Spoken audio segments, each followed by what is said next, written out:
Evangelion 3.0 plus 1.01 Thrice Upon a Time brought the rebuild of Evangelion saga to a close after 14 years. 12 if you are an American. And pretty conclusively finished the Evangelion franchise as a whole after its 26 years duration. However, this isn't the first time that Evangelion has ended. And if you're here, you probably remember what a wild and disturbing ride that was.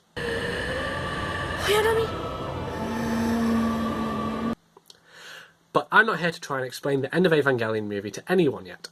Instead, I wanted to step aside and actually compare it to its manga version, which happened far later in 2013, 16 years after the anime finished.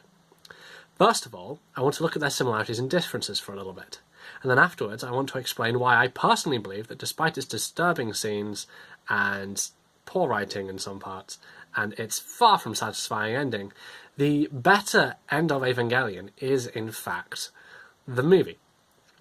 We'll start with what they have in common. Both open with Shinji Ikari stricken with grief after having killed the final angel and his friend Kaoru. In this moment, in order to seize control of the Avas, Seele leaks to the JSSDF that NERV is going to start the Human Instrumentality Project. The JSSDF storms the building, treating everyone in their way as enemy combatants and murdering them without a second thought. The manga version even shows them gunning down a group who have clearly surrendered, and both versions include the use of a flamethrower, which is in fact a war crime. Both versions see a mad grab for the Evangelions, the unveiling of the mass-produced series of Evangelions and Asuka's fight with them, and both ultimately see Shinji enter the fray and unleash Evangelion Unit 1's true form and power, before allowing and then reversing the Human Instrumentality Project. If anyone wants me to try and explain exactly what happens during that last section in particular, I'd be happy to try it in a different video solely dedicated to the topic.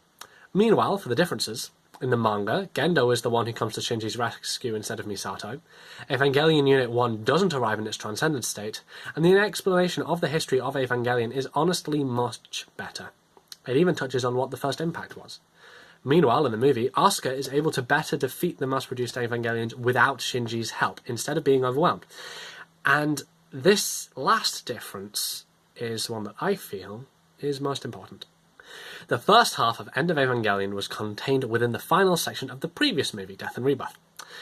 It shows Shinji arriving in Evangelion Unit 01, which is fully transcended and brimming with power, only for him to realise that he is too late. Asuka is dead, and once again he has failed to save someone close to him.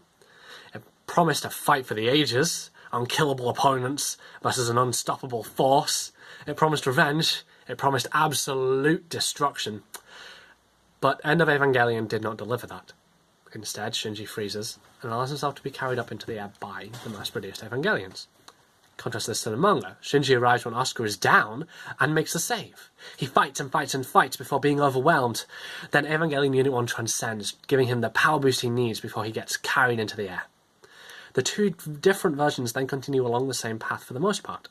However, the slight differences leading up to the moment of instrumentality actually do make all the difference, in the form of a question. Why does Shinji not fight the Avas?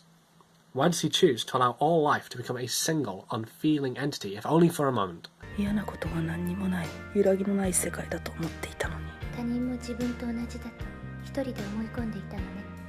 And the answer is given in both versions. Despair. Shinji has failed to save and protect his friends for the entire series.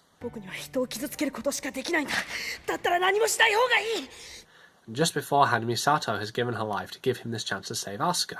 Now that he's here with all the power, it's too late. This despair is more than he can take right now.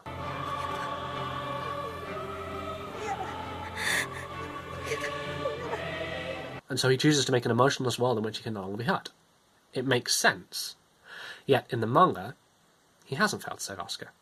He isn't failing to save her. On his own, Shinji is managing to hold back the mass-produced Evangelions. And yes, he is taking his blows, and yes, it is hurting. But he has a goal. Something that means a lot to him. Asuka is alright, and he asks his mother to lend him all of her strength. And then he freezes. Maya says that anger and despair are taking control of him, but he currently has nothing to despair over because his situation isn't hopeless. He was winning, and was able to hold them off without the power boost. But now that he has all of Evangelion Unit 1's power behind him, he should be able to take them out absolutely easily. Fight them for eternity if he has to. And maybe it's the spear of Longinus' arrival that immobilizes the Eva. But even then, he has still succeeded. Asuka is alive. He's saved her. All he has to do now is not choose to initiate the Human Instrumentality Project. But he does. And it just doesn't make any sense why he would want it or need to do that, as he's already had his realization in the past couple of scenes that life hurts, but he can make some good come out of it. The whole point of the instrumentality scene is for him to have this realization, but it has already happened. This is my personal gripe with the manga's version of events. By empowering Shinji in this scene, it detracts from Asuka's own arc, as she once again is dependent on him to save her, and it removes his motivations for the end of the movie, in the form of creating and allowing the instrumentality project to happen, and then stopping it. So, while the ultimate ending, the final scenes, are happier, I much prefer the manga version of that to the version that we get in the movie. I cannot say that the manga does in fact do the ending and the theme and the revelation as well as End of Evangelion did. But what do you think? Do you think that the manga's ending brought it to a better conclusion? Are the two of them equal? Let me know your opinions and reasons in the comments below, as well as any other topics you would like to see me give my take on.